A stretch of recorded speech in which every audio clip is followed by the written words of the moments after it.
Nunca le conté a la madre de mi nieto a qué me dedico de verdad. El día que mi nieto me invitó a cenar con su familia política, me tomaron por una sirvienta. «En la cocina, por favor.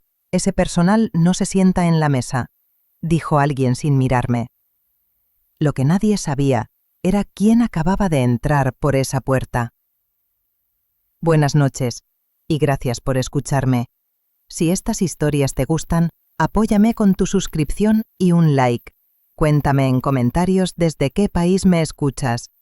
En Historias de Teresa leemos todo y nos ayudas muchísimo. Hay un lugar donde el tiempo se vuelve claro. Mi jardín. Entre bugambilias que planté hace 20 años y bajo la sombra de un viejo aguacate que sembró mi esposo, que en paz descanse, la vida recobra su forma real. Huele a tierra mojada, a albahaca recién cortada, y la única música es el zumbido de las abejas y el roce de las hojas. Ahí he aprendido a vivir con lo necesario: casa limpia, libros gastados, pan al amanecer. Mi marido, hombre de manos callosas y palabra cumplida, decía que la tierra no miente, devuelve lo que le das. Yo crecí creyéndole. Para mi nieto Mateo y para Camila, su madre, mi vida no era sabiduría sino vergüenza ajena. Llegaban en una camioneta que olía a cuero nuevo, ajena a mi calle de grava en las afueras de Guadalajara. Camila, delgada, elegante, me abrazaba sin rozarme.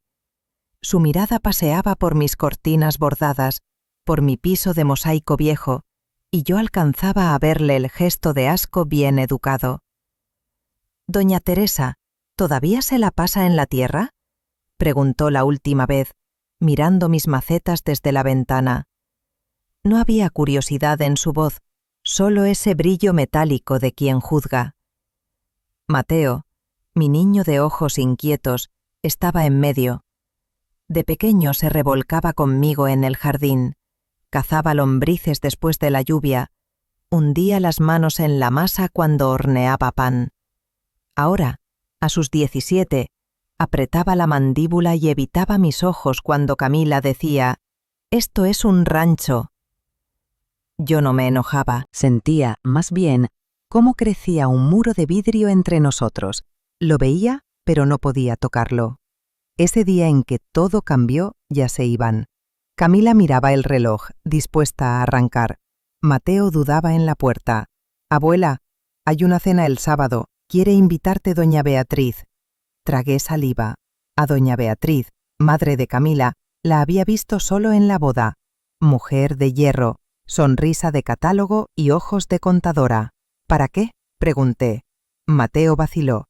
«Dice que ya toca conocernos bien, que es importante». En mí encendió una esperanza tonta. Quizá era un paso para tender puentes, para que dejaran de avergonzarse de mi vida sencilla. Acepté. Voy. Toda la semana viví con ese pensamiento. Elegí lo mejor de mi ropero. Un vestido de lino color granate que yo misma ajusté hace años, zapatos lustrados, una medalla pequeña de la Virgen que fue de mi madre. No quería impresionar. Quería no avergonzar a mi nieto. El sábado pedí un taxi. El chofer, al oír la dirección en Puerta de Hierro, me miró por el espejo, curioso. Entramos a una avenida de eucaliptos, focos cálidos, guardias con radio. Al fondo, una casa más grande que cualquier hospital de mi colonia. Vidrio, cantera, luces como de hotel. Una fila de sedanes negros dejaba parejas de trajes y vestidos brillantes. Yo respiré hondo. Aquello no era cenita de familia, era un evento. Mateo lo sabía, también Camila. Me habían traído aquí sin avisar, como quien oculta una trampa bajo un mantel. Me recibió la dueña, doña Beatriz, en un vestido dorado que parecía líquido. Se detuvo apenas me vio. La sonrisa le tembló un segundo antes de volver perfecta. A su lado surgió Camila, rígida. Detrás, Mateo, pálido. Doña Beatriz no me miró a la cara, se clavó en su hija. «¿No le dijiste?». Y luego, para mí, con miel envenenada: «Teresa, qué gusto. Hubo un malentendido. Acompáñeme por favor a la cocina. La gente del servicio no se sienta con los invitados. No me ardió. Fue como si dentro de mí nevara. Un frío absoluto, limpio, que apagó las brasas de paciencia que yo le había guardado a esa familia por amor a Mateo. Miré a mi nieto. Los ojos bajos, el vaso apretado, sin fuerza para decir no. No era víctima, era cómplice por cobardía. Y en ese instante murió la parte de mí que aún los excusaba. Asentí. Claro. Mi voz salió pareja, sin temblor. No haría escena, no les daría el espectáculo. Me di la vuelta y caminé hacia el corredor de servicio. La espalda recta, los pasos firmes sobre el mármol. Tac, tac, tac. Si alguien me miró, no me importó. Abrí la puerta batiente y entré al otro mundo.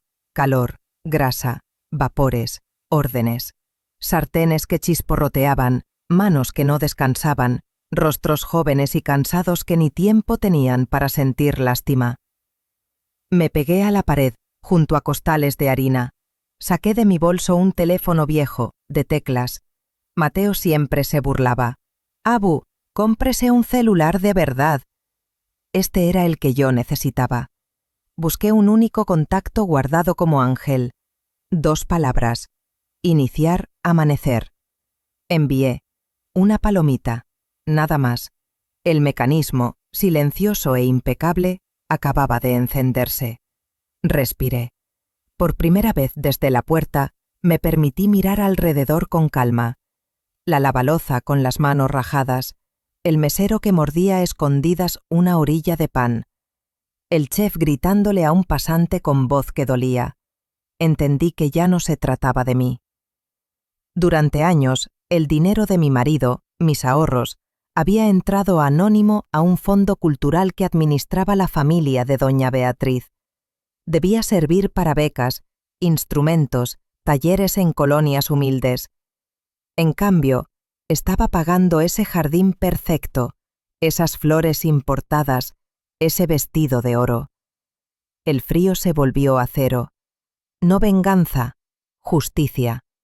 Vi un banquito, me senté, apoyé la espalda en el azulejo fresco. Nadie me veía. Mejor. Cerré los ojos y me imaginé el salón. Doña Beatriz riéndose, Camila respirando tranquila, Mateo diluyéndose entre copas. Creyeron que mi silencio era rendición. No sabían que era el sonido de una maquinaria empezando a girar. ¿Agua, doña?, me dijo una mesera chiquita, ojos de cansancio bueno. Y un pedazo de pan si se puede. Volvió con un vaso y un pan aún tibio. No les haga caso, son así. Ya lo sé, hija, gracias. El pan sabía a verdad. Las puertas batientes dejaban escapar ráfagas de risas y música. Yo era una piedra en medio del río. La puerta se quedó abierta un segundo de más y oí la voz de doña Beatriz, clara. No se preocupe, es la abuela del muchacho, un encanto, pero se pone nerviosa con tanta gente. La acomodamos en un lugar más tranquilo. La mentira con traje de caridad. Mi bolso vibró una vez. Señal. Me levanté despacio y me escabullí hasta un cuartito donde guardaban vino. Contesté. La voz al otro lado era seca, profesional.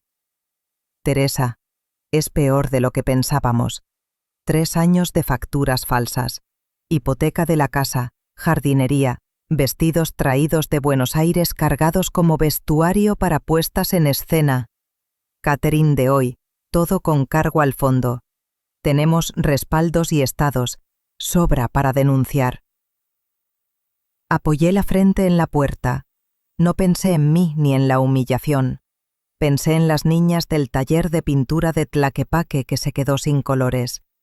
En el violinista del barrio San Juan de Dios que tuvo que vender su arco. Guárdalo todo, Ángel, espera mi señal. Corté. Volví al banquito. El calor seguía, el trajín también. Afuera, en el salón, estaban a punto de llamar a la presidenta del fondo para su discurso.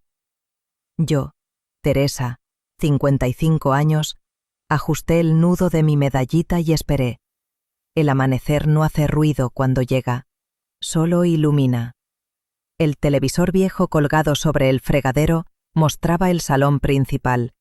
La cámara era de seguridad, borrosa, pero bastaba para reconocer las luces, las mesas cubiertas de copas, los centros de flores exóticas. En el escenario improvisado había un atril. Detrás, el logotipo del Fondo Cultural Aurora, mi fondo, el que fundó mi esposo y que la familia de Camila administraba como si fuera suyo. La presentadora anunció con voz almibarada: «Y ahora recibamos a nuestra querida presidenta, doña Beatriz Rivas, ejemplo de elegancia y generosidad». Los cocineros dejaron de moverse un segundo. Yo también.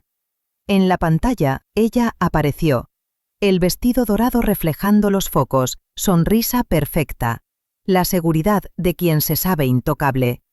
Su voz retumbó por los altavoces del salón. Hablaba de solidaridad, de ayuda a los artistas jóvenes, de una familia que da sin esperar nada. Mentira tras mentira. Cada palabra era un golpe suave, afilado. Gracias a nuestro misterioso benefactor, a quien cariñosamente llamamos el Sol por su luz que nos guía. Sentí que el aire se volvió pesado. Ese era mi seudónimo, el Sol. Así me llamaba mi marido, Juan. Mi sol, Teresa, sin ti no hay claridad en esta casa. Yo escogí ese nombre en memoria suya, y ahora lo manchaban con esas bocas falsas. La rabia, por primera vez, fue cálida. No era fuego que destruye, era fuego que purifica. En ese instante supe que no volvería a esconderme. El murmullo del salón cambió cuando la puerta del fondo se abrió. En la pantalla, una figura de traje oscuro avanzaba despacio. Lo reconocí. Ángel Ramírez, mi administrador. No corría, caminaba con calma, pero su sola presencia cortó la música. Los invitados giraron la cabeza. Beatriz se quedó muda, el micrófono en el aire. Ángel subió los 3 escalones del escenario con la tranquilidad de un hombre que trae la verdad en el bolsillo. «Gracias, doña Beatriz», dijo él al llegar. «Usted ha sido muy leal». Leal. La palabra sonó como sentencia. Ella palideció. Él volvió la vista hacia el público. «Esta noche tenemos una sorpresa. Nuestro benefactor ha decidido, por fin, mostrarse». Silencio absoluto, ni un murmullo. Ángel giró la cabeza mirando hacia una puerta lateral. La puerta que daba a la cocina. Mi corazón latía, pero mi paso fue firme. Caminé por el pasillo estrecho, crucé el umbral. Un aire helado, perfumado de jazmín y champaña, me golpeó el rostro. Detrás, el calor y el humo quedaron cerrados. Los reflectores me cegaron por un segundo. Cientos de rostros se giraron. Una mujer sencilla, de cabello canoso recogido, un vestido rojo oscuro sin brillo. Así me vieron. Se hizo un silencio de iglesia. Yo no buscaba a nadie, solo avancé. El eco de mis zapatos era el único sonido. Tac, tac, tac. En la primera fila vi a Camila, congelada, y junto a ella a Mateo.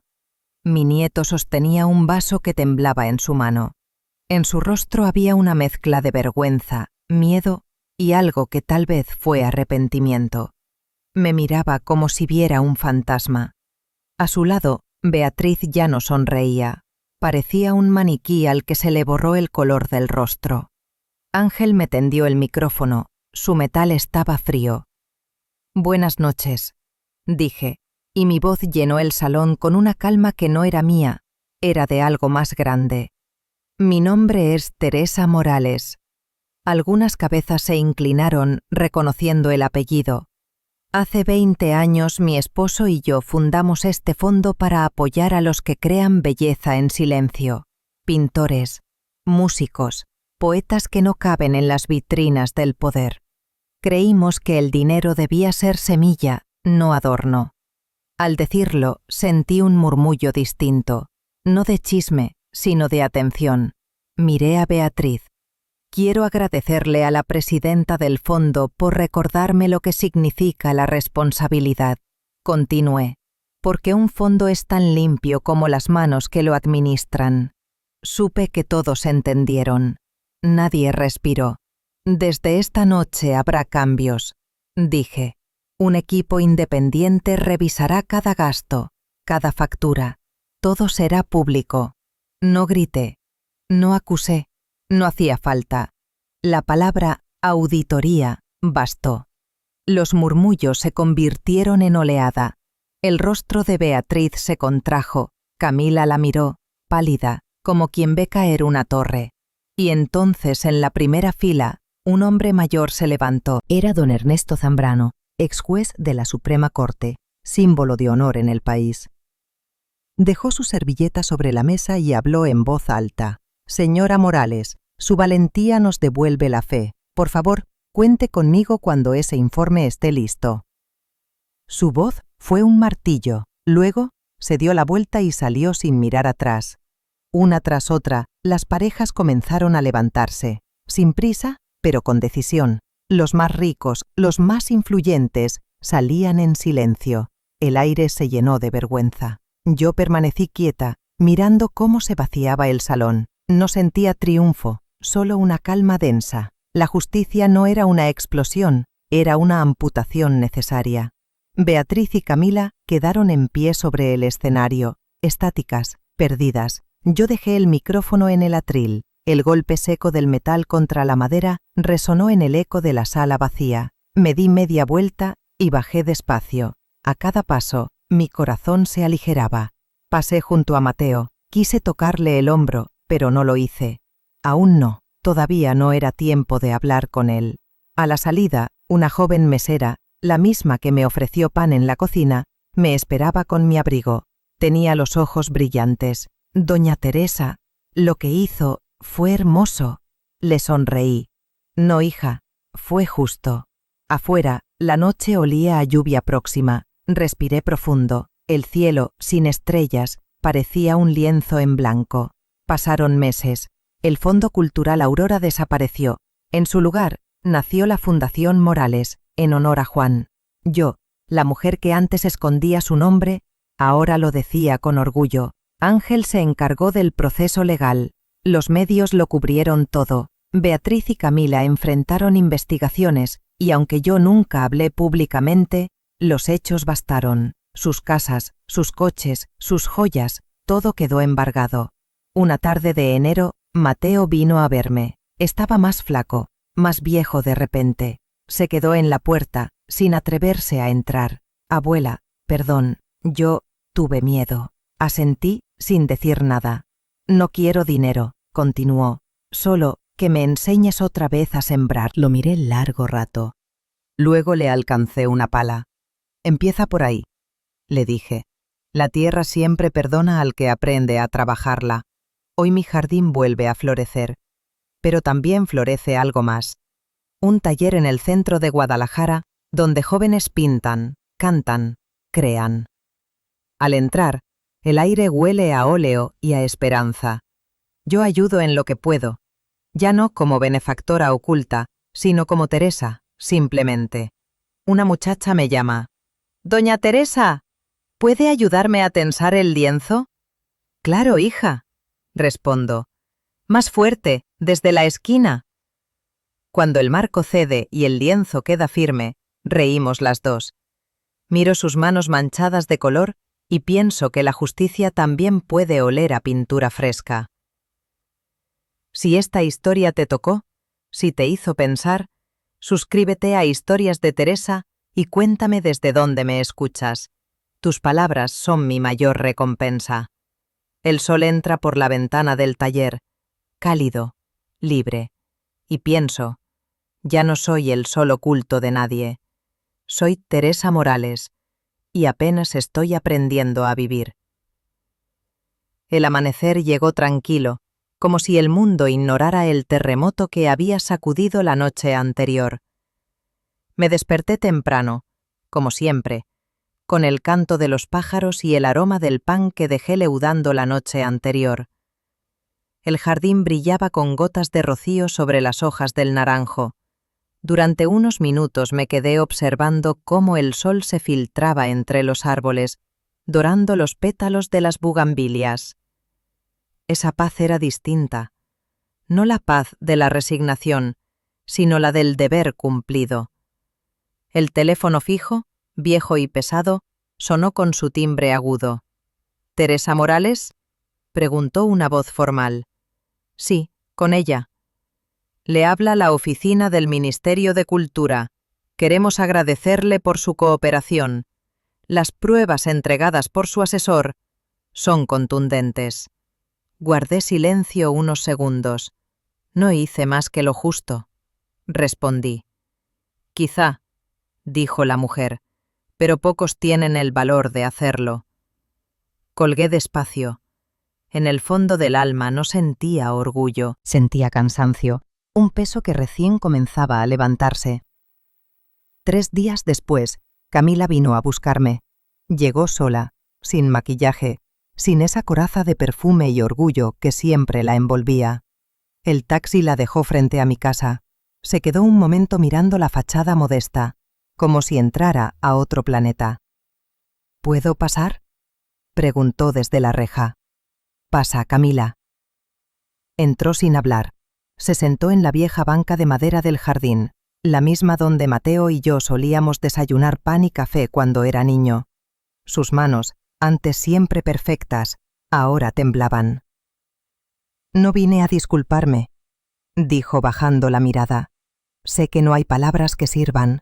Solo quería decirle que Mateo la necesita». Su voz se quebró, pero no lloró. Yo tampoco. El silencio entre nosotras fue largo, casi amable. Finalmente respondí. «Yo también lo necesito, aunque él aún no lo sepa». Camila asintió. Se levantó y caminó hacia la salida. Antes de irse se detuvo. «Mi madre está enferma. No soportó el escándalo». «Cada quien enfrenta la verdad como puede, hija», le dije suavemente. «¿Y usted?». «Yo la sembré». Camila no respondió. Cerró el portón detrás de sí sin mirar atrás. Los meses siguientes fueron una cadena de reconstrucción.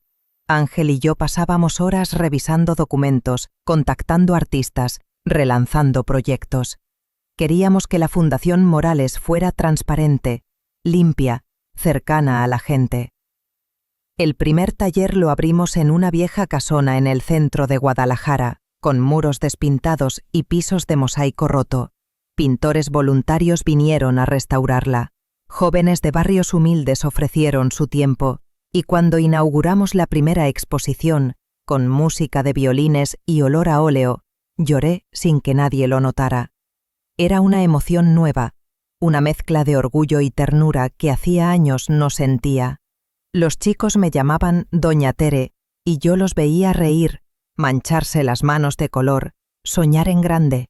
En cada pincelada veía reflejado el rostro de Juan, mi esposo. Él siempre decía que el arte era el único lujo que valía la pena permitirnos. Una tarde, Mateo llegó. Tenía barro en las botas y olor a tierra mojada.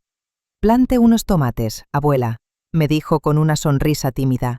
«Pero me crecieron torcidos». Reí. «No hay tomates torcidos, hay tierra impaciente», respondí. «Ven, te enseño a podarlos». Mientras le mostraba cómo cortar las ramas secas sin dañar el tallo, comprendí que ese era nuestro verdadero reencuentro, sin palabras, sin reproches. La tierra, una vez más, unía lo que la soberbia había separado. Esa noche, al cerrar el portón, vi una sombra en la esquina. Por un instante pensé que era uno de los periodistas que aún rondaban buscando declaraciones, pero no. Era Beatriz. Delgada, envejecida, envuelta en un abrigo gris. Su rostro, que alguna vez brilló con maquillaje y orgullo, ahora era solo cansancio. «¿Puedo hablar con usted, Teresa?». Su voz era apenas un hilo. Asentí. Entró despacio, mirando alrededor con una mezcla de curiosidad y vergüenza. Nos sentamos bajo el aguacate. No vine a justificarme, comenzó. Sé que nada puede cambiar lo que hice. Solo quería decirle que al principio no lo hice por maldad. El dinero estaba ahí, todos lo hacían, todos esperaban que yo también lo hiciera, y cuando me di cuenta ya era tarde. Me quedé mirándola. No, Beatriz, le dije con calma. Tarde es cuando uno sabe la verdad y decide seguir mintiendo. Ella cerró los ojos. Lo sé. ¿Y ahora qué busca? Perdón, no el suyo, el mío propio. Nos quedamos calladas. El viento movía las hojas del aguacate y el aroma del pan recién hecho se mezclaba con la noche. Beatriz se levantó, tambaleante. Gracias por escucharme, Teresa. No hay nada que agradecer. Se alejó despacio, desapareciendo entre las sombras. No sentí odio, solo una tristeza tranquila, la misma que deja la lluvia cuando limpia el aire. Los días siguientes transcurrieron en calma. Mateo venía cada tarde a trabajar en el jardín. Camila comenzó a mandar mensajes cortos. ¿Cómo está? Mateo me contó del taller. Yo respondía con pocas palabras pero sin rencor. El mundo se estaba reparando a su ritmo. Una tarde, mientras cerrábamos el taller, una de las jóvenes me dijo: «Doña Tere, ¿usted no extraña la ciudad, los lujos?» Sonreí. No, hija, los lujos cansan. El alma, en cambio, nunca se cansa de lo sencillo. Me quedé viendo el atardecer. El cielo de Guadalajara se teñía de naranja, igual que el primer día que conocí a Juan, y pensé, tal vez la justicia no se busca con gritos, sino con paciencia. Tal vez los amaneceres se inician con un simple mensaje y un corazón dispuesto a esperar. El verano llegó con un sol sereno, de esos que parecen perdonar todos los errores. Los limoneros del jardín estaban pesados de frutos y el aroma dulce del azahar se mezclaba con el pan recién horneado. Cada mañana, antes de ir al taller, me sentaba un rato frente al huerto. Era mi forma de agradecerle al día por darme otra oportunidad. Desde que reabrimos la Fundación Morales, no he tenido un solo momento de descanso. Pero no me quejo. El trabajo da sentido, y este trabajo, sobre todo, devuelve esperanza. A veces llegan cartas desde pueblos pequeños de todo México y de otros países de América Latina. Jóvenes artistas, madres, músicos. Algunos solo quieren agradecer. Otros buscan un espacio, una voz. Cada historia me recuerda por qué comencé todo esto. Y sin embargo, en los rincones de mi memoria aún vive la noche del escándalo. No por dolor, sino por aprendizaje. A veces hay heridas que se quedan no para doler, sino para recordarte quién eres. Un mediodía, mientras revisaba unos informes, Ángel entró con el ceño fruncido. «Doña Teresa, tenemos un problema. ¿Qué ocurre? Hay periodistas que quieren hacer un documental sobre el caso Rivas. ¿Y eso es malo? Depende. Quieren usar su nombre, su historia». Lo miré en silencio. «Que lo usen, Ángel», dije al fin, «pero que sea para enseñar, no para humillar». Él asintió. Sabía que diría eso. Desde entonces comenzaron a llegar cámaras, grabadoras, micrófonos. Yo nunca busqué ser ejemplo de nada. Pero si mi historia servía para mostrar que la dignidad no se compra, que la justicia también puede tener rostro de mujer, entonces que así fuera. Las primeras entrevistas fueron incómodas. Me hacían preguntas sobre mi pasado, sobre Juan, sobre el dinero, sobre el momento en que envié aquel mensaje, iniciar amanecer. Al principio respondía con frases cortas, pero una tarde, un joven reportero me preguntó: ¿no sintió miedo? Y entonces me sorprendí contestando: claro que sí, pero el miedo también se vence cuando entiendes que callar es peor. El silencio tiene precio, y a mí ya me había costado demasiado. Esa misma semana, Mateo llegó con una idea. Abuela, quiero estudiar música. ¿Música? Sí, pero no en una universidad privada. Quiero hacerlo aquí, en el centro, con los muchachos del taller. ¿Por qué aquí?, pregunté. Porque aquí nadie se siente menos. Todos venimos de abajo, todos aprendemos juntos. Lo abracé, y por primera vez en años sentí que Juan, desde algún lugar, sonreía. Esa noche, después de cenar, Mateo sacó una guitarra vieja del armario. Comenzó a tocar despacio, torpe al principio, pero con pasión.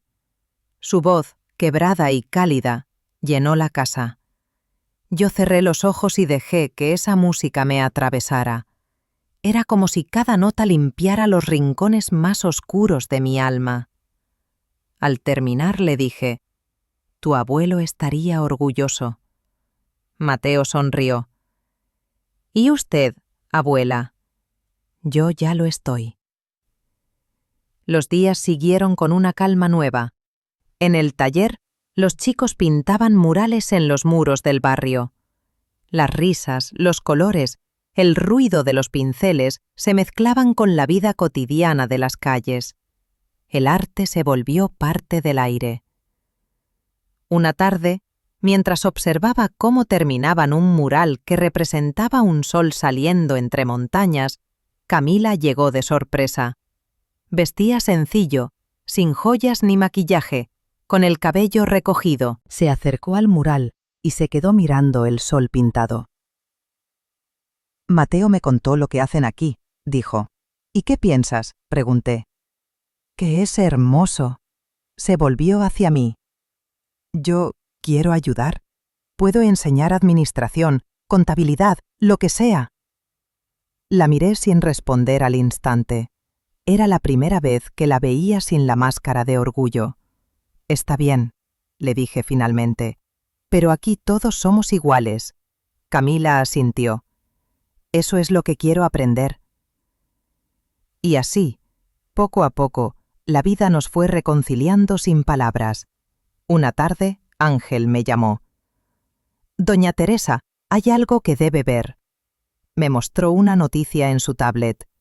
Beatriz Rivas, expresidenta del Fondo Aurora, hospitalizada tras complicaciones cardíacas.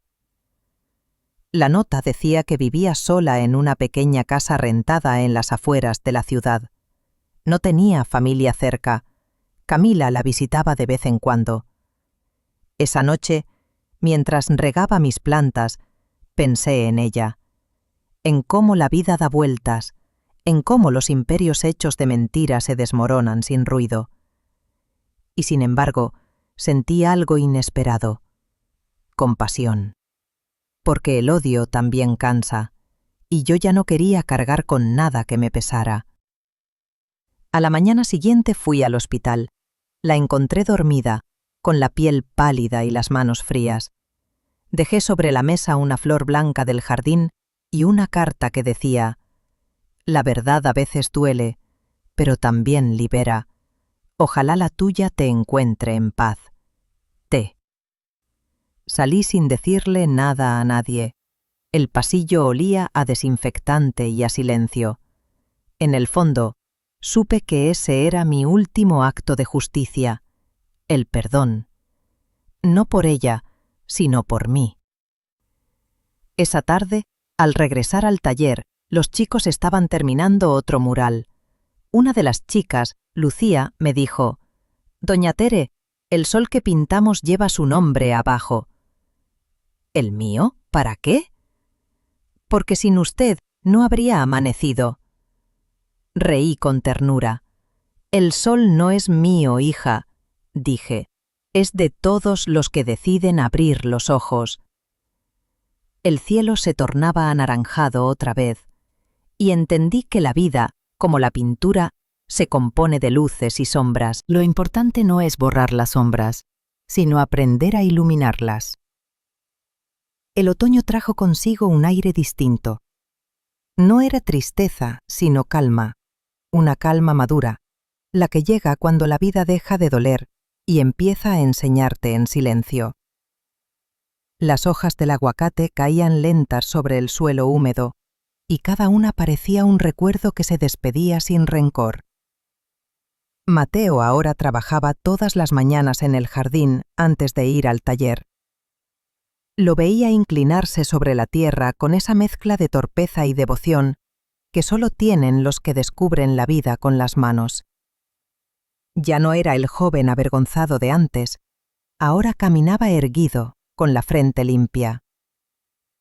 A veces, mientras lo observaba, pensaba en su padre, mi hijo, y en cómo el destino, con sus curvas y tropiezos, a veces sabe corregirse solo. Una tarde, mientras recogíamos limones, Mateo me dijo: «Abuela, ¿usted alguna vez se arrepintió de lo que hizo aquella noche?» Lo pensé un momento. No, hijo, no me arrepiento de la verdad. Me dolió, sí, pero el dolor también limpia. Pero la gente dice que usted fue dura, que destruyó una familia. Yo no destruí nada, le respondí despacio. Solo quité las máscaras. Lo que se rompe con la verdad ya estaba roto desde antes. Mateo asintió, callado, y yo supe que comprendía más de lo que decía. El taller seguía creciendo.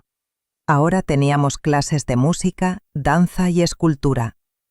Un grupo de jóvenes de Monterrey nos escribió pidiendo apoyo para abrir una sede allá, y cuando fuimos a visitarlos, me recibieron con una pancarta enorme: «Gracias, Teresa, por creer en los que nadie ve». Esa frase me hizo llorar, aunque traté de disimularlo, porque en el fondo toda mi vida había sido eso: creer en los invisibles, en los que el brillo del mundo deja atrás. Durante el viaje de regreso miré por la ventana del autobús. Los paisajes se extendían: montañas, pueblos, campos secos, niños jugando descalzos en las calles de tierra. Pensé en cuántas Teresas habría por toda América Latina, mujeres silenciosas, fuertes, olvidadas, que cargaban con su dignidad como con una canasta de pan, y me prometí que cada proyecto de la fundación llevaría un poco de ellas. Una semana después, Camila me invitó a almorzar. No en un restaurante elegante, sino en su casa, ahora un departamento modesto en el centro. El olor a sopa casera me recibió antes que ella. «Perdón por el desorden», dijo, aunque todo estaba impecable. «Está hermoso, hija. Huele a hogar, no a apariencia». Nos sentamos frente a la ventana. «Teresa», dijo tras un silencio, «he pensado mucho en todo lo que pasó. A veces siento que la vergüenza no me deja respirar». «La vergüenza no sirve si no enseña, Camila». «Creo que me está enseñando, pero duele. El dolor también tiene propósito, es la forma que tiene el alma de crecer». Sus ojos se llenaron de lágrimas, pero esta vez no las escondió. «Mateo me habla mucho de usted. Dice que vuelve a sentirse en casa». «¿Por qué lo está?» Camila sonrió con gratitud. «Gracias por no cerrarnos la puerta. Si uno cierra el corazón se vuelve piedra, y las piedras no florecen». Esa noche, al volver a casa, encontré en el buzón una carta sin remitente. El sobre, de papel grueso, solo tenía una palabra: «Gracias». Dentro había una hoja doblada y una pequeña fotografía. Un grupo de niños pintando un mural con el sol naciente. Abajo, una frase escrita con trazo tembloroso: «Usted no me conoce, pero su fundación salvó mi vida». Me quedé largo rato mirando esa foto. El mural mostraba un amanecer idéntico al que soñé aquella noche del mensaje. El mismo sol, la misma luz abriéndose entre las sombras. Entonces entendí que la justicia, cuando se hace con el corazón, nunca se detiene. Camina sola, viaja, se multiplica, llega donde uno no puede. Un mes después, Ángel me llamó de nuevo. «Doña Teresa, la señora Beatriz falleció anoche». Guardé silencio unos segundos. No sentí sorpresa ni alivio, solo un vacío tranquilo, como si el capítulo de una historia se cerrara sin ruido. ¿Camila lo sabe? Sí, está con Mateo. Colgué y salí al jardín. Las flores del limonero caían sobre la tierra.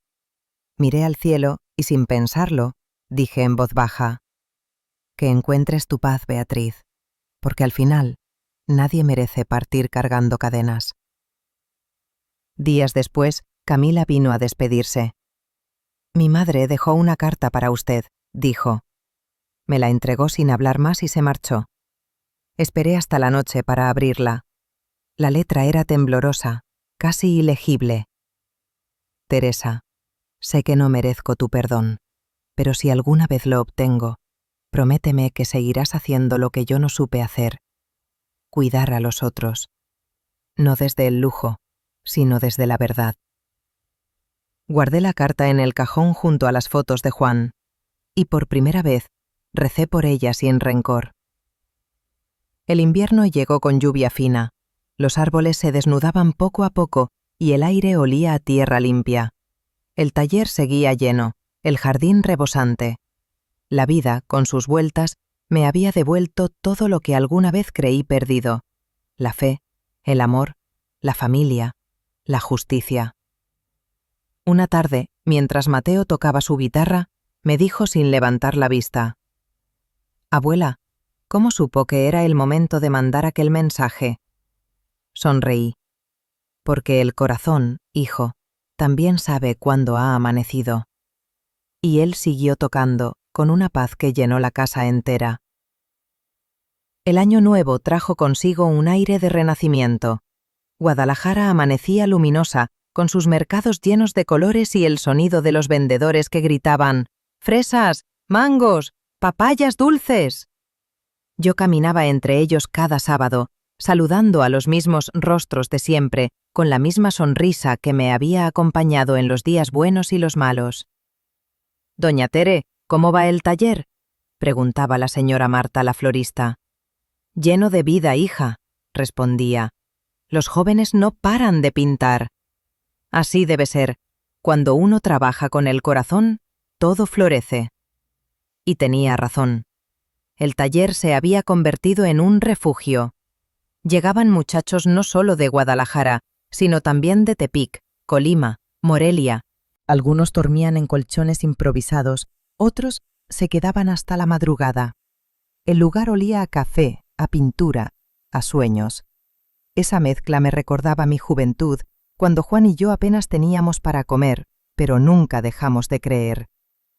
Una tarde, mientras revisaba unos bocetos, entró un chico nuevo, Luis, de unos 20 años, delgado, con los ojos cansados. «¿Puedo quedarme?», preguntó sin mirarme. «Claro, hijo. Aquí nadie pide permiso para soñar». Poco a poco, Luis se integró. Era callado, pero sus cuadros hablaban. Pintaba paisajes de barrios olvidados, de techos oxidados y cielos llenos de cables eléctricos. Una noche, al verlo trabajar con tanta intensidad, me acerqué y le pregunté: «¿Por qué pintas siempre lo triste?».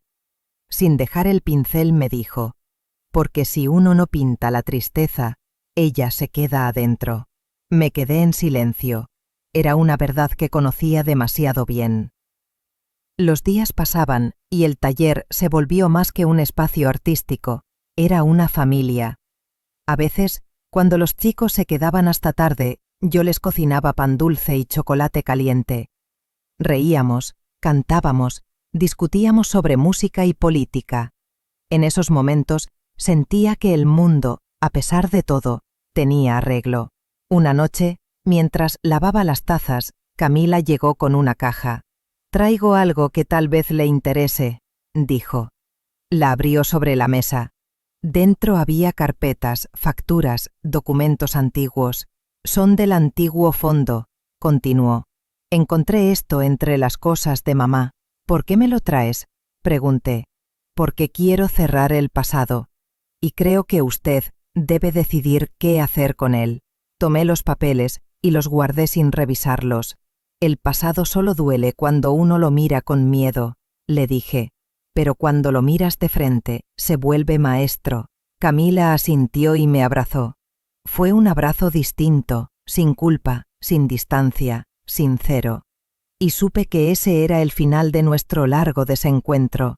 Esa noche, al quedarme sola, abrí las carpetas. Entre los documentos había cartas, informes y, al final, una hoja escrita a mano.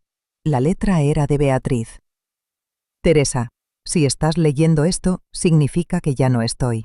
Sé que fallé, pero también sé que tú supiste ver en mí lo que ni yo misma veía. Miedo.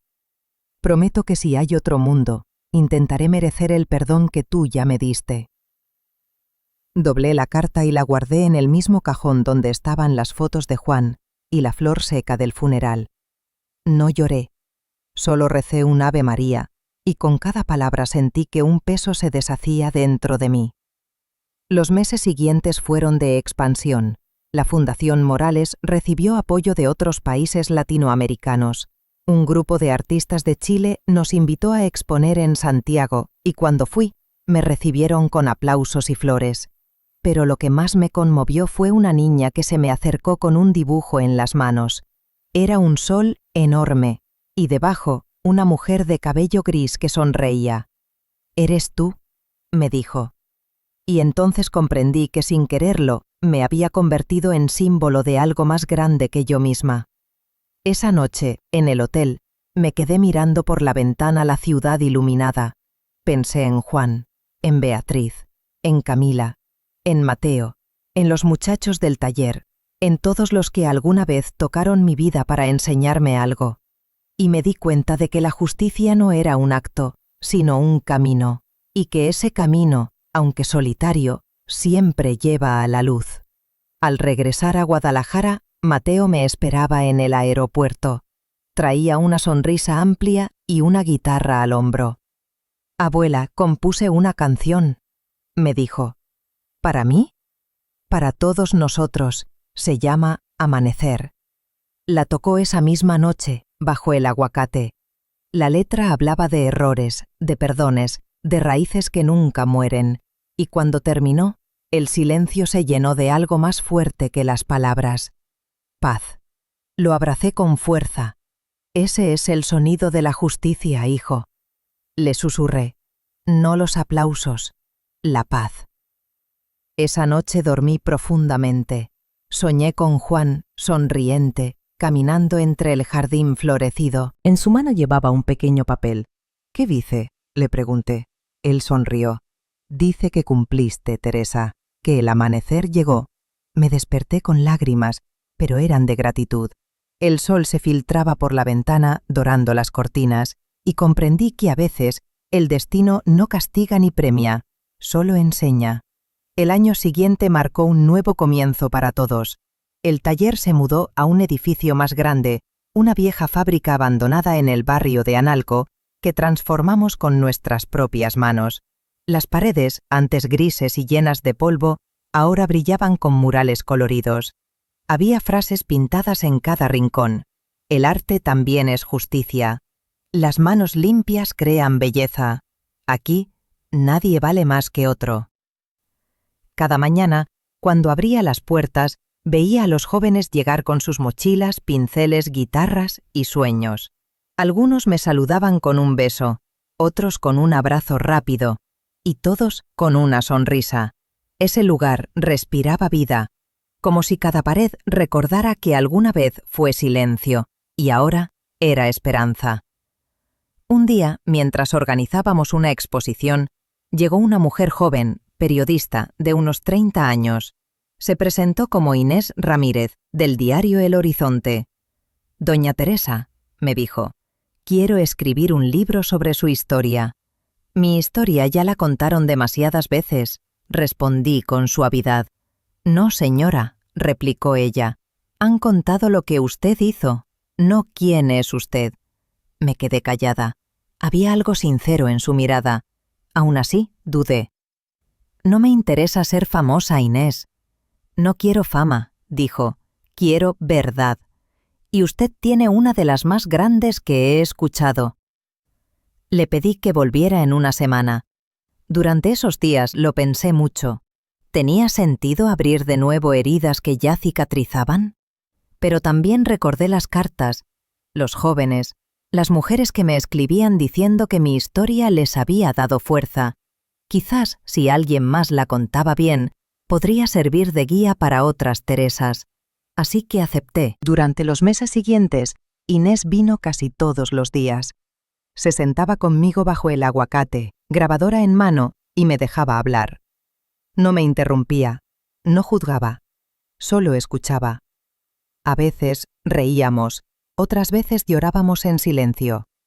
¿Y no odió nunca a Beatriz?, preguntó una tarde. No, hija. El odio es como el moho, se pega y te pudre por dentro. ¿Y a su nieto? Sonreí. A él lo amé incluso cuando me dolía. Uno no deja de amar por decepción, solo aprende a hacerlo sin ceguera. Inés anotaba cada palabra. A veces se quedaba en silencio largo rato. Luego decía: «Usted habla como si la justicia fuera una persona». «Lo es», respondía. «Una que tarda en llegar, pero siempre encuentra la puerta». Cuando el libro estuvo terminado, me lo entregó en persona. Era sencillo, con una portada blanca y una ilustración pequeña. Un sol naciendo detrás de un jardín. El título decía: «El amanecer de Teresa». Me quedé mirando esas palabras largo rato. No dije nada. Inés me tomó la mano y me dijo: «Este libro no es sobre lo que usted hizo, es sobre lo que todos podemos hacer cuando decidimos no callar». Apretó mi mano y se fue. Semanas después, el libro comenzó a circular. Primero en Guadalajara, luego en todo México, después en otros países. Yo no lo promoví, ni di entrevistas. Pero las cartas comenzaron a llegar de nuevo. De Argentina, Perú, Colombia, España, gente que contaba sus propias luchas, sus propios amaneceres. Un día, una carta me conmovió profundamente. Soy Clara, tengo 62 años y vivo en Lima. Leí su historia y decidí dejar a mi esposo violento. Gracias por recordarme que no es tarde para recuperar la dignidad. Lloré en silencio, porque entendí que la justicia, la verdadera, no se mide en tribunales, sino en vidas que se levantan. Mientras tanto, el taller crecía más. Los jóvenes que habían empezado conmigo ahora enseñaban a otros. Lucía, la chica que pintó el primer mural del sol, dirigía un grupo de niños del barrio. Mateo daba clases de guitarra los martes y Camila organizaba las finanzas con una seriedad que me hacía sonreír. Un día, al terminar la jornada, Mateo me dijo: «Abuela, ¿sabía que en redes le dicen la señora del amanecer?» Me reí. «Pues que me llamen como quieran, mientras amanezca para alguien». Una tarde llegó una invitación inesperada. El gobierno de Jalisco desea reconocer su labor cultural y social con la Medalla al Mérito Ciudadano. Me quedé mirando la carta sin saber qué sentir. No era vanidad, era extrañeza. Yo nunca hice nada por reconocimiento. Pero comprendí que ese premio no era para mí, sino para todos los que caminaron conmigo. Así que acepté. El día de la ceremonia, el teatro estaba lleno. Camila y Mateo se sentaron en primera fila. Cuando subí al escenario, las luces me cegaron un instante, como aquella noche de la humillación. Pero esta vez no había vergüenza ni rabia, solo gratitud. «No sé si merezco este honor», dije al micrófono. «Solo sé que una vez decidí no callar, y ese día comenzó mi amanecer. Gracias a todos los que creen que el bien no necesita ruido para brillar». El aplauso fue largo, cálido. No era estruendo, era respeto. Y eso para mí valía más que cualquier medalla. Esa noche, al volver a casa, me senté bajo el aguacate. El viento movía las hojas como si fueran olas. Pensé en todo lo que había pasado y en lo que aún vendría. El amanecer no era un momento, era una forma de vivir. y mientras el cielo se teñía de naranja, supe que todavía tenía mucho por sembrar. Los meses después del reconocimiento fueron de una serenidad nueva, casi sagrada. No era la calma del descanso, sino la del alma que ya no tiene miedo. La fundación seguía creciendo, pero yo sentía que mi papel estaba cambiando. Ya no era la que guiaba, sino la que observaba cómo otros aprendían a volar. Cada vez que entraba al taller y veía a los jóvenes riendo, pintando, planeando exposiciones, entendía que el verdadero legado no eran los premios ni los libros, sino esas vidas transformadas. La justicia había dejado de ser una idea. Ahora era un rostro, una sonrisa, una canción. Una tarde de lluvia fina, Mateo llegó corriendo, empapado hasta los huesos. Traía algo envuelto en plástico. «Abuela, mire lo que hicieron los del grupo de música». Desenvolvió el paquete con cuidado. Era un disco, grabado por los mismos alumnos del taller. En la portada, pintada a mano, se veía el sol saliendo sobre un jardín. El título, Canciones del amanecer. Lo puse en el viejo reproductor de la sala. La primera melodía empezó suave, con guitarra y voz juvenil, y luego se sumaron violines y tambores. Era una mezcla de nostalgia y esperanza. Cuando la canción terminó, Mateo me miró expectante. «¿Le gusta?» No pude hablar. Solo asentí con los ojos húmedos. «Es hermosa, hijo. Tiene lo más difícil de encontrar, verdad». Me abrazó con fuerza, y en ese gesto sentí que toda la distancia, toda la vergüenza, todo el pasado, se disolvía en un solo instante. Esa noche, mientras acomodaba los platos del café, Camila se me acercó. «Mamá», dijo por primera vez en mucho tiempo, «gracias por no rendirse con nosotros». Le toqué la mejilla. «El amor verdadero no se rinde, hija. A veces se calla, pero nunca se apaga». Nos quedamos las 3 generaciones reunidas en la cocina, Camila, Mateo y yo. Y por primera vez en años, reímos los 3 juntos, sin máscaras ni silencios incómodos. Al día siguiente, me llamó Inés, la periodista. «Teresa, tengo algo que decirle». Sonaba emocionada. Su libro ha sido nominado al Premio Nacional de Literatura Testimonial. ¿Mi libro? Pero sí es suyo, Inés. No, Teresa, respondió con ternura. Es suyo. Yo solo puse las palabras donde usted puso la vida. No supe qué decir. Colgué el teléfono y me quedé mirando por la ventana. Los rayos del sol se filtraban entre las nubes como hilos de oro. Pensé en todo lo que había nacido de una sola decisión: enviar aquel mensaje aquella noche.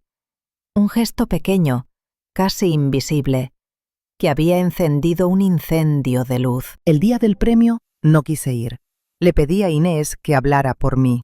Esa noche, cuando encendí la televisión, la vi en el escenario sosteniendo el galardón. El público la aplaudía de pie. Ella respiró profundo y dijo: «Este premio no es mío, es para una mujer que enseñó que la verdad no se grita, se vive. Para Teresa Morales, quien convirtió la vergüenza en justicia y la justicia en esperanza». Apagué el televisor antes de que terminara, no por modestia, sino porque ya no necesitaba verlo. El reconocimiento no estaba ahí, en el escenario, sino aquí, en el silencio de mi casa, en la voz de los jóvenes que cantaban, en el aroma del pan que horneaba cada mañana. Una semana después, recibí una carta de la Secretaría de Cultura invitándome a dar una conferencia sobre ética y humanidad en el arte. Acepté, aunque los nervios me mordían el estómago. Cuando llegó el día, el auditorio estaba lleno de estudiantes, artistas y maestros. Tomé el micrófono, miré el público y comencé. No soy filósofa ni académica. Soy una mujer que aprendió tarde lo que es la justicia, pero también aprendí algo más importante, que el arte es la voz que usa el alma cuando la sociedad la obliga a callar. Se hizo un silencio profundo. Al fondo, alguien comenzó a aplaudir, y en cuestión de segundos, el auditorio entero se puso de pie. Lloré, sí, pero no de orgullo. Lloré por todas las Teresas que nunca fueron escuchadas, por las Beatrices que se perdieron en su ambición, por los Mateos que aún no se atreven a alzar la voz, porque entendí que hablar también es una forma de amar. Esa noche volví al taller. Lucía y los demás habían pintado un nuevo mural, una mujer de cabello gris sosteniendo una antorcha, rodeada de jóvenes. Arriba, una frase: no hay amanecer sin quienes deciden encender la luz. Me quedé mirándolo largo rato, con el corazón lleno. Ángel, que estaba a mi lado, me dijo: ¿se da cuenta, Teresa? Esto ya la trasciende.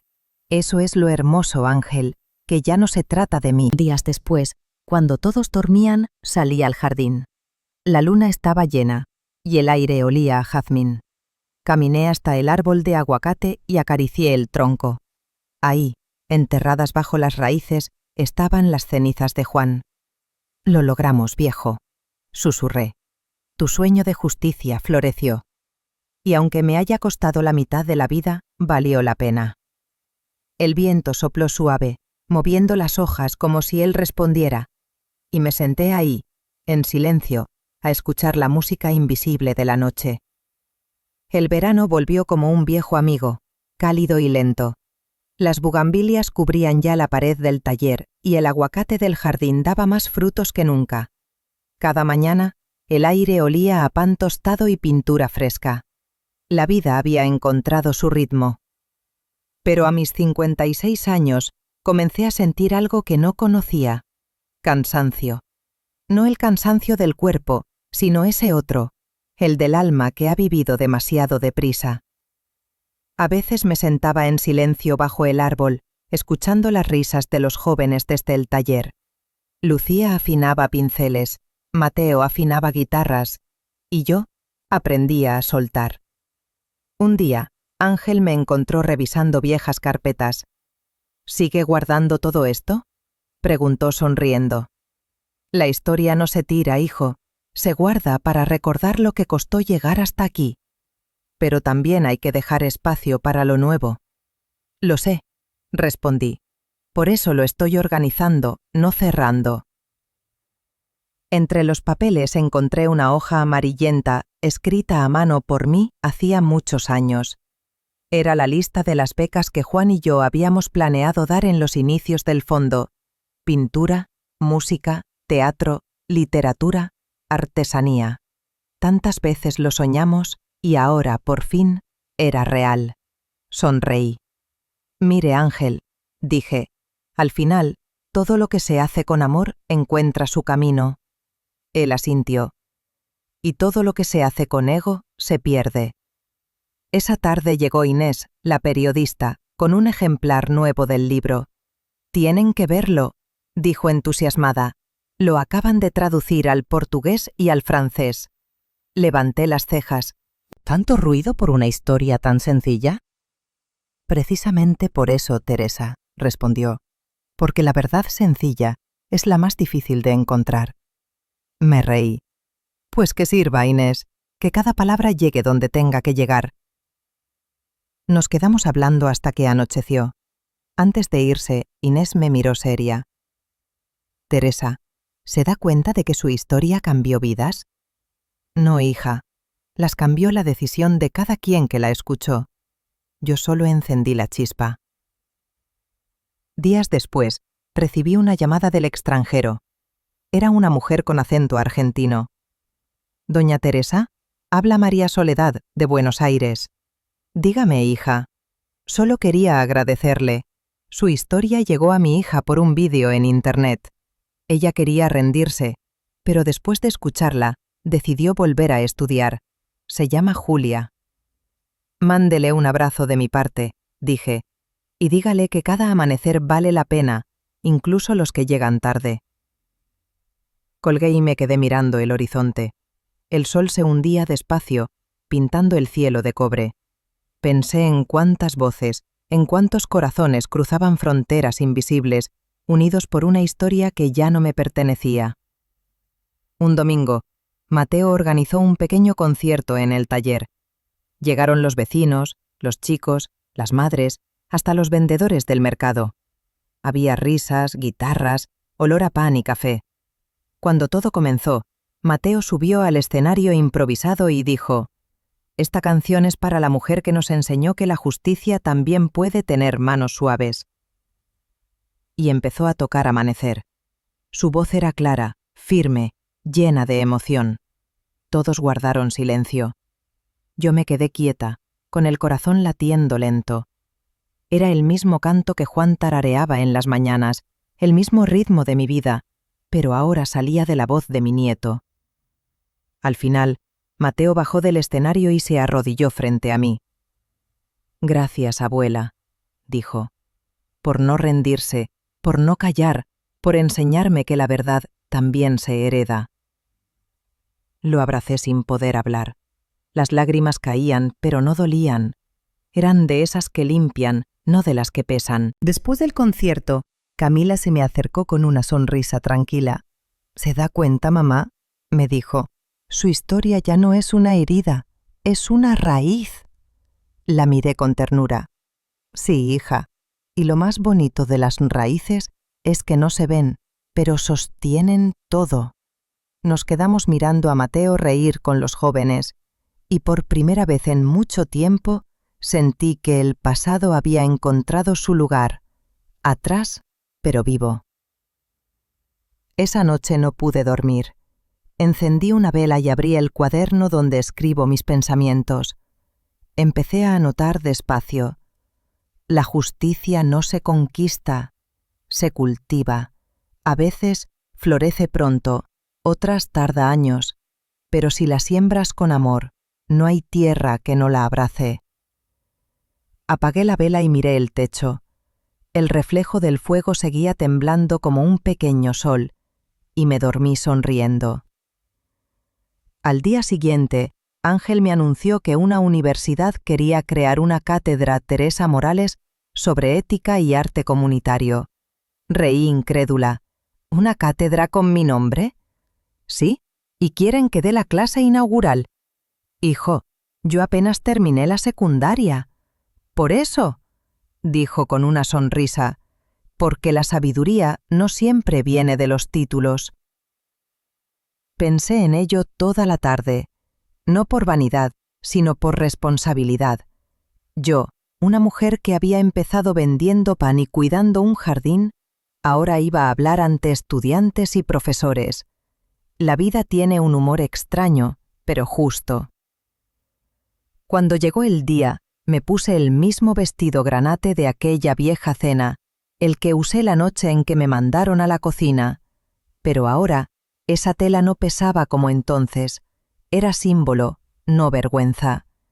Y al verme al espejo, me reconocí por fin. Teresa Morales, 56 años, abuela, maestra, jardinera, sobreviviente y soñadora.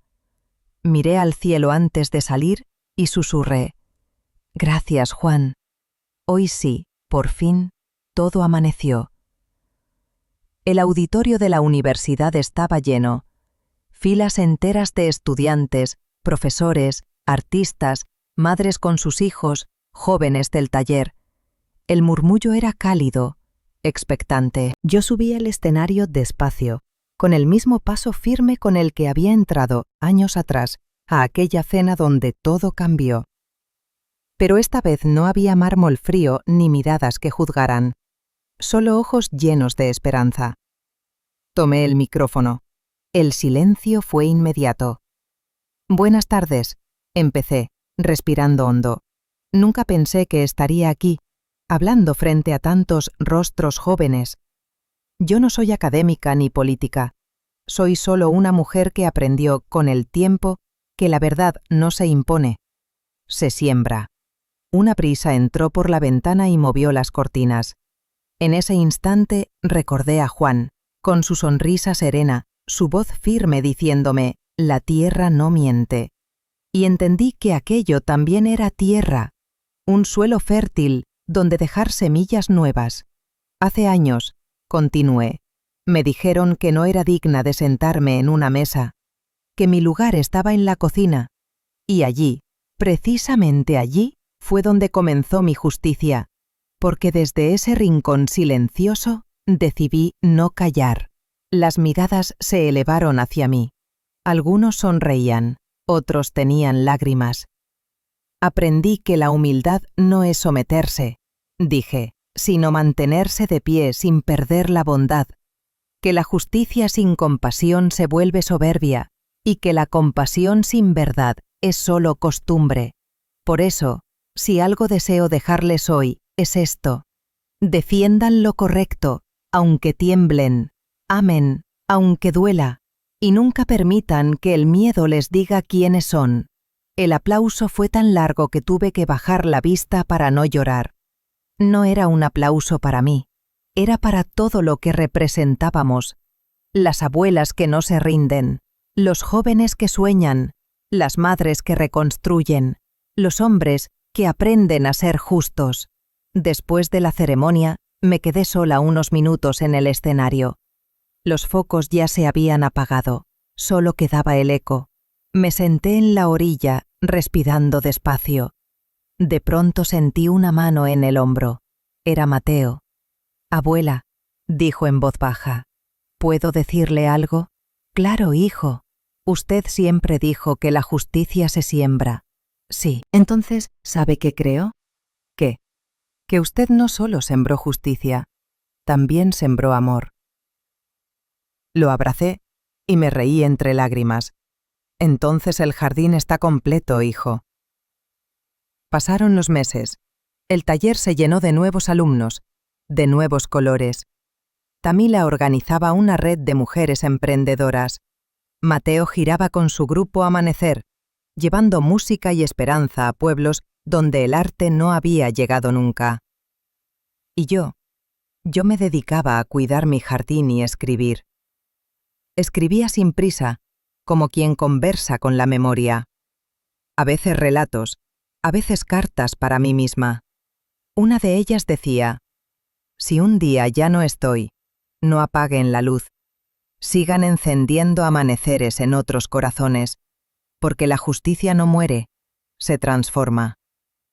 Una tarde cualquiera, mientras regaba las plantas, vi entrar a un grupo de niños. Eran los más pequeños del taller, y Lucía los traía de visita. «Doña Teresa, vinimos a verla», dijo una niña con coletas. «¿Y eso?», pregunté sonriendo. «Porque pintamos algo para usted». Me dieron un lienzo pequeño. Era un amanecer, pero distinto. El sol no salía del horizonte, sino de un corazón. Y abajo, escrito con letras torcidas, se leía: «Gracias por no rendirse». No pude contener las lágrimas. Me arrodillé y abracé a la niña. «Gracias a ustedes», le dije, «porque yo solo les presté mi voz. La luz ya era suya». Esa noche, sentada bajo el aguacate, comprendí algo. La vida, al final, no es lo que uno acumula ni lo que pierde, sino lo que deja florecer en los demás. Y en ese instante, mirando el cielo estrellado de Guadalajara, supe que Juan tenía razón. La tierra nunca miente. Cerré los ojos, respiré profundo y sentí el perfume de la bugambilia, el eco de las risas, la música lejana del taller. Todo era paz, todo era vida. Y el amanecer, aunque ya era de noche, brillaba dentro de mí. Gracias por acompañarme hasta el final de esta historia.